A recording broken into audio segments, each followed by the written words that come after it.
We favor segregated schools and open schools. Our main purpose is to acquire a sound education, and we aren't especially trying to break down any barriers or to make history.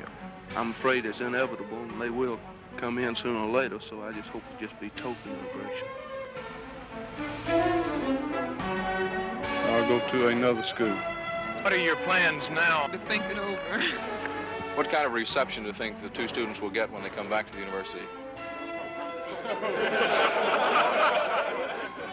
I think the same thing's going to happen again. And I'm for anything that happens to it.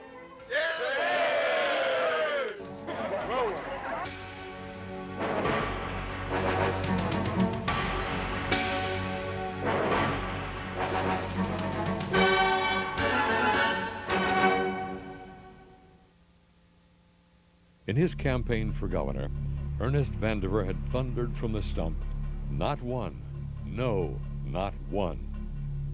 Well, here was one, a little girl from due west South Carolina. And here was yet another, a young man from Atlanta's Turner High School. These two, Charlene Hunter and Hamilton Holmes, were bold enough to become the first students to cross the great divide that separated black colleges from white colleges in Georgia. They did it in January 1961. Charlene Hunter was the daughter of an Army chaplain who retired as a lieutenant colonel, and of a mother who was a secretary for a real estate firm. Charlene describes her as my ideal woman, smart and strong, creative and feminine. Mother and father separated when Charlene was in her early teens. But Charlene soared at Turner High School, writing for the school newspaper. Her role model was red-headed reporter Brenda Starr in the comic pages, racking up the third highest grade point average in her class, and skillfully politicking her way to the title of Miss Turner High. Hamilton Holmes was a star halfback and co-captain of the football team, grandson of a popular Atlanta physician who, along with Hamp's dad and uncle, desegregated Atlanta's public golf courses in the mid-1950s. Hamp was quiet, shy, athletic, determined, and smart, valedictorian of his class. Atlanta life insurance executive Jesse Hill, who sought out candidates to test the racial barriers, could not have found two more perfect standard bearers. But the standard bearers faced multiple barriers. The state legislature had passed a law which would cut off funds for any state school that admitted blacks. An interview committee asked Hamilton if he had ever visited a house of prostitution or a beatnik parlor. The grilling aroused a childhood stammer, and he was rejected because, in their words, there was some doubt as to his truthfulness. Same excuse for rejecting Horace Ward years earlier when he applied for the UGA Law School. Got his law degree from Northwestern and joined the Hunter Holmes legal team with great satisfaction. The regents rejected the students because they failed to complete the required procedures. But federal Judge Bootle ordered them admitted, and he later struck down the law cutting off state funds for desegregated schools. The state asked for a delay. Bootle granted it, and the students were out again. To the Court of Appeals in Atlanta. Y'all hurry back. Hey, come back and see us. At the Court of Appeals, federal Judge Elbert Tuttle ordered them readmitted. A newspaper headline said, "Tuttle boots Bootle." When Charlene's mother heard the news, she said, "God is great." So they're in again. That victory was engineered in part by Atlanta lawyer Donald Hollowell. He sacrificed income to handle civil rights cases, including Hunter and Holmes. Charlene liked him and said students used to chant, "King is our leader, Hollowell is our lawyer, and we shall not be moved." I would just like to think that the people at the university and around the university are sufficiently fair-minded to want to see any Georgia citizen get the best education possible. When she registered for classes, Charlene remembered later, Georgia's white sons and daughters were facing their most apocalyptic moment since Sherman, and black sons and daughters their most liberating moment since emancipation. Her first journalism class was taught by legendary Dean John Drury, whom she described as the epitome of the aging Southern gentleman, courtly, portly, and deliberate in speech. She and Hamilton agreed that the faculty never allowed their personal attitudes to interfere with their instruction. William Tate, Dean of Students, Old South to the core, was aggressive in keeping the peace. When some students began to rock a car carrying him, Charlene, and Hamilton, that bear of a man whirled from the car, started grabbing students' ID cards, and backed them off. You think the students have been pretty good, though? On a whole, I think so. Dr. Robert Pratt has an explanation for the cautious comments. He's writing a history of the university's desegregation called Burying Unhappy Ghosts. He says Hutter Holmes' lawyers had warned them to avoid critical comments. When Autherine Lucy was enrolled, or tried to enroll at the University of Alabama, she was subsequently expelled for comments that she made critical of the university.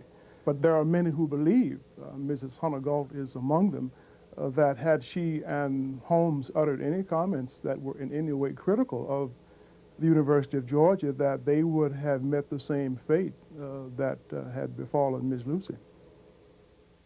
Hamilton was permitted to live off campus at this site where once stood Killian's Restaurant, close to downtown Athens. It was owned by the Reverend Archibald Killian, a military policeman during the Korean War. Chief Hardy, Jerry Barra, Dean Tate, and some others came down and told us that there was going to be trouble in Athens that night, and the Klan had said they were coming out to this location to burn a cross. Using my trusty Browning automatic shotgun, sitting by the mantelpiece, I told them that since they brought the message, they could take the message back. That if the Klan came out here in the morning, all you'll have to do is turn them over and see who came. You won't even have to ask. On Tuesday, a special edition of the Red and Black carried quotes from campus leaders asking students to refrain from violence. Already 3,000 students had presented a petition to the legislature asking them not to close the university. The university's president, Dr. O.C. Adderholt, trapped between the courts and the politicians, was able to give only vague answers to students' questions, prompting one youngster to quip, "O.C., can you say?" Things were amazingly quiet here, considering the fact that this was the first time any Negroes had come here to the campus to go to school.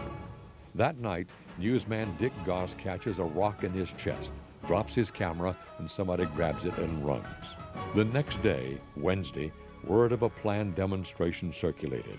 Get a date for the riot after the Tech-Georgia basketball game. Network newscaster Chet Huntley congratulated the students on the relative calm. Too soon, the basketball game ended in defeat for the Bulldogs in double overtime.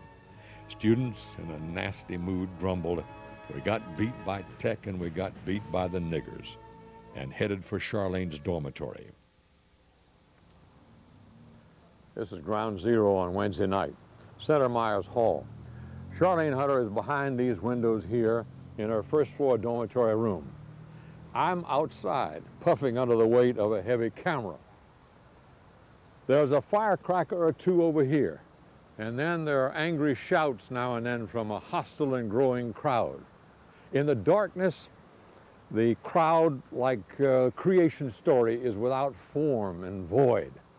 Now rocks and bricks begin to fall on Dean Tate and on the newsmen and on the faculty volunteers whom the students dubbed the babysitting crew. I get a rock in the chest protector. That's my heavy overcoat. Inside, a kind house mother, Mrs. Minnie Porter, urges Charlene to try to get some sleep. Out of the question. The riot planners had told the other girls in the dormitory to turn out their lights so that the only lights visible would be those from Charlene's room. At that moment, A crash in her window and a brick flies through. Then a Coke bottle. The shattered glass from the window and the fragments of the Coke bottle splatter over the clothes in her suitcase, which she still has unpacked. Charlene runs out into the lobby in time to hear a scream from a floor above where a girl has been hit by flying glass there. Then the girls in the dormitory began to form a circle outside her room, chanting and shouting insults at Charlene. Near hysteria from the white girls. Outside, an Athens fire truck pulls up on Lumpkin Street, and firemen begin to roll out hoses, preparing to spray an increasingly out-of-control mob. A sporadic drum roll of rocks beats on the sides of the fire truck. And where was the State Patrol, whose barracks then were only minutes away from Myers Hall? The governor's office had repeatedly been warned that afternoon of trouble that night. Now the Athens mayor phones the barracks for help. It never arrives. Some of the crowd is on the lawn at this time. They're closing in on me. They're chanting, "Get that camera, get that camera." John Furman and some other students interpose themselves between them and me, trying to reason with them. At that perilous moment, the Athens police fire tear gas grenades. Finally, the nasty crowd scatters and order is restored. 10 windows have been smashed. Many minutes later, after all is quiet, the Georgia State Patrol finally arrives, 2 hours after the first help call. Dean Joe Williams decides Charlene and Hamilton must return to Atlanta. Charlene leaves crying, believing she has failed. The patrolman escort her to Hamilton's quarters. Only a mile away, he has been asleep, unaware of the riot. Why were you crying when you were taken from the dormitory last night? I was crying because I was very disappointed and very hurt that I had been suspended. She may have been in more danger than she perceived. Later, officials grabbed a demented man with a gun in her dorm. Others had reportedly stuffed dynamite in the dormitory pipes, intending to blow up the building. Dr. Horace Montgomery, now 95 years old, believed the suspension violated a court order. So he and a couple of other faculty members drafted a resolution demanding their return. It was signed by a majority of the faculty, literally risking their jobs. I got a letter with 2 cents postage due. It read, "Horace, Judas betrayed his master for 30 pieces of silver. Horace, how much did the NAAC pay you to betray your race? Horace, please be the man that Judas was." Hamilton, in his last days at the university, told Calvin Trillin of Time magazine that he had made no white friends. No visits were exchanged. But Trillin said Hamilton was not a young man who was troubled by silence. He had gained respect by excelling in his studies, eventually being elected to Phi Beta Kappa. Hamilton said, "I must be superior in order to be accepted as an equal. If the average is B, I want an A." Charlene had a more difficult time at first. During the first week, the girls on the floor above took turns pounding her ceiling almost all night. She was so tense and sleep-deprived that she would sometimes fall asleep in her first period class. She wrote, "Perhaps I was the right one to desegregate UGA because I had no problem being alone." But she persisted and eventually made friends with a few white girls. She had dreamed of becoming a famous alumna. She has certainly fulfilled that dream. She worked for the New Yorker magazine and the New York Times, wrote for such magazines as Jet, Life, Essence, Ms., and Saturday Review. For 19 years, she was a correspondent on the McNeil-Lehrer Report. And now she is the bureau chief for CNN in South Africa. There's an old African proverb that says, when elephants fight, it's the grass that suffers. Now people are fighting over how to keep them from suffering. Hamilton graduated cum laude and became the first black to enter the Emory University Medical School. He was eventually designated its associate dean. He became the medical director of Grady Memorial Hospital and head of orthopedic surgery there. After he died in 1995 at the age of 54, the legislature named an Atlanta highway in his honor.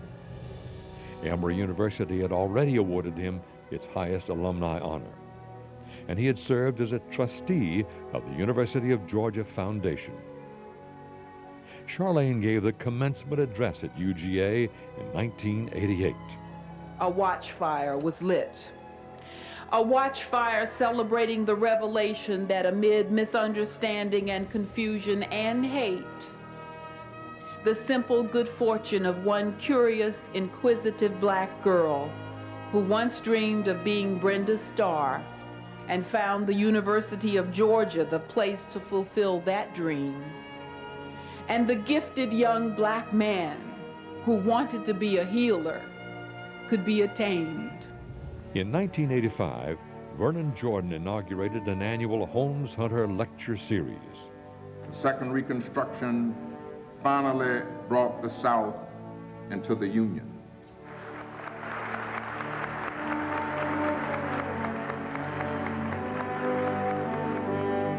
I have come in the last 3 years or so to really love this university. I must admit that when I was over here, I didn't get much chance to love it. People look at me and say, "You're crazy, man. How can you love that place?" But I will never forget this, and I will cherish it forever. Thank you very much.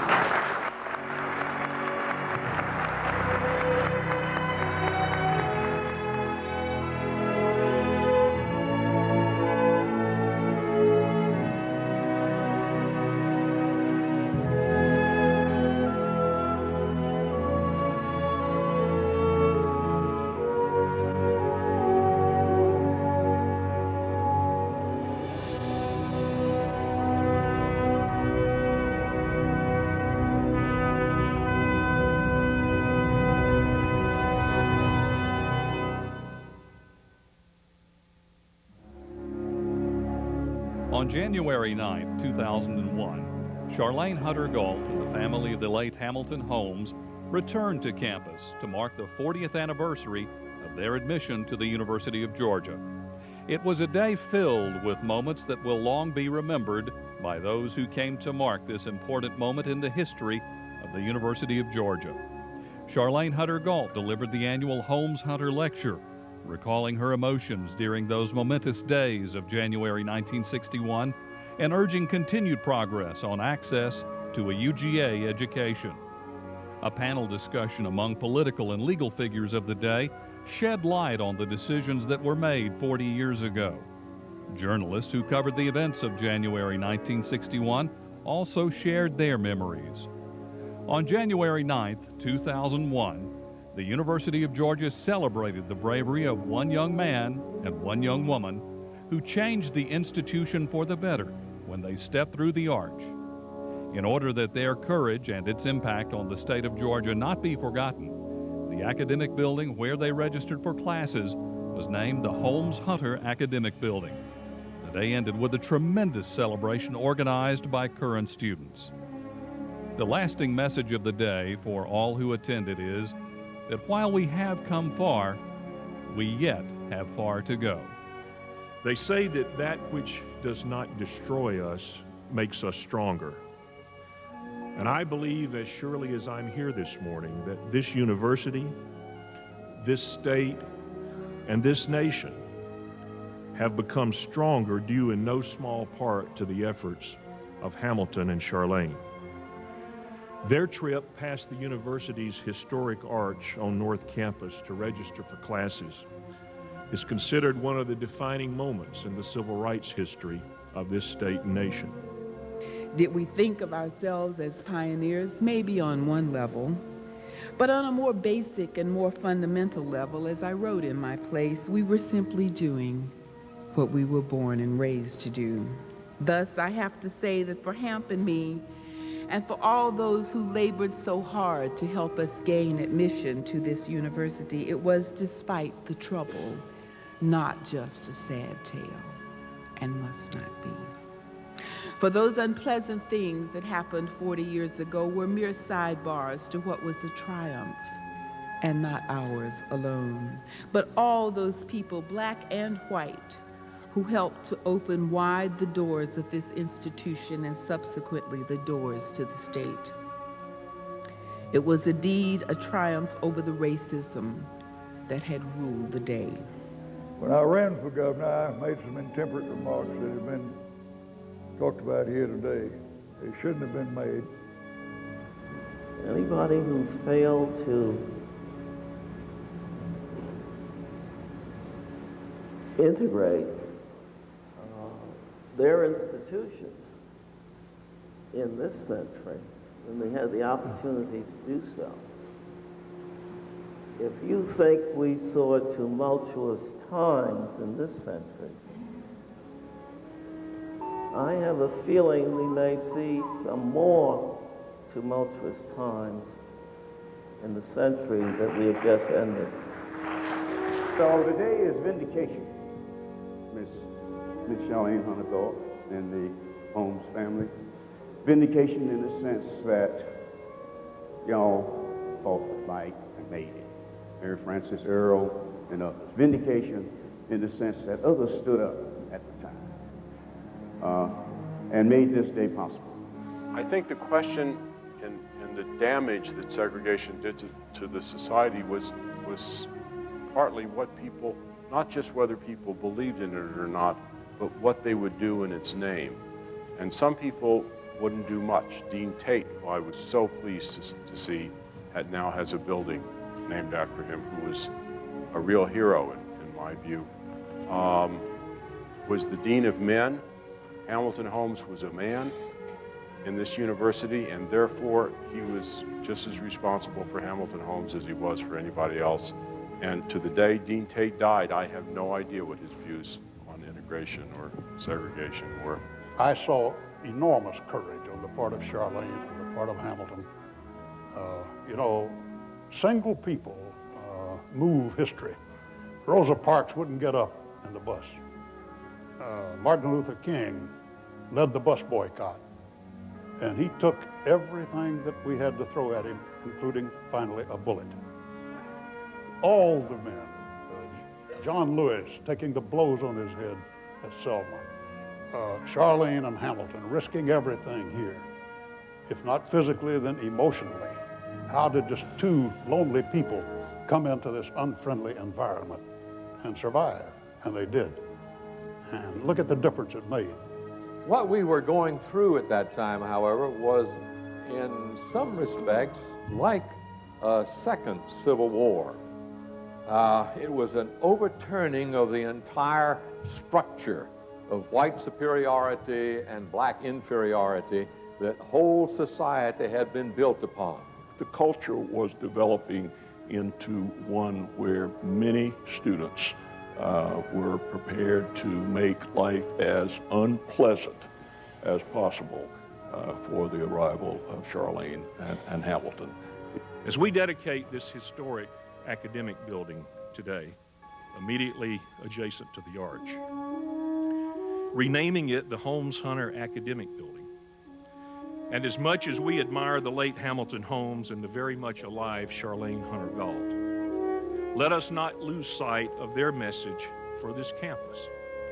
It's time for us all to come together.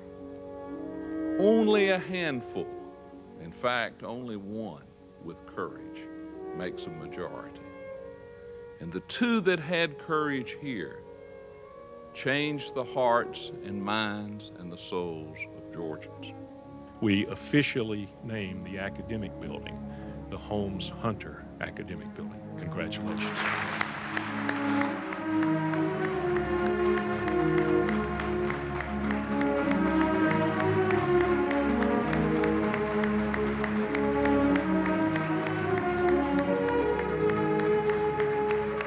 I think he would have chuckled. No, I think he would have laughed right out loud at the irony of this building they tried to keep him out of, now bearing his name. I think he would have told you that he feels at once great pride and humility. One thing I do know is that he would have had a wonderful time. We are building on a magnificent foundation, the second floor of which was built today.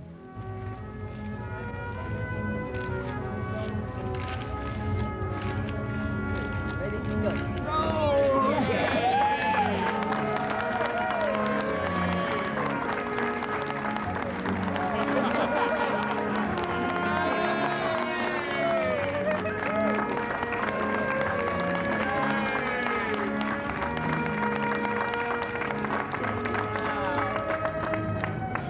40 years later, the university has grown from 2 African Americans to more than 2,000 students of multiple races.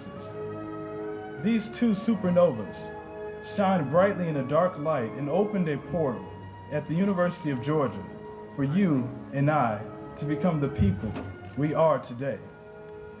In naming the Holmes Hunter Academic Center after the 2 of us, what the university has done is added the second story of the building of the foundation that Hamilton and I laid when we came here in January 1961.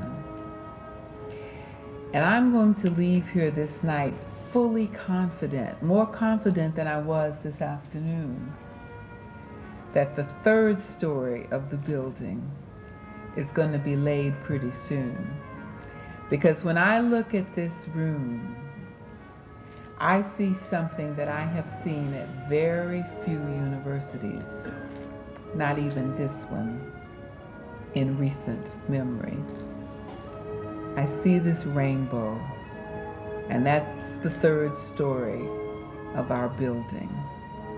Just remember, that third story is not up to me.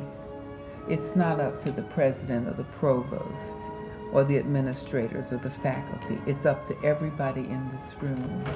And that leaves me with so much excitement that I might be here till the end of the evening. Thank you.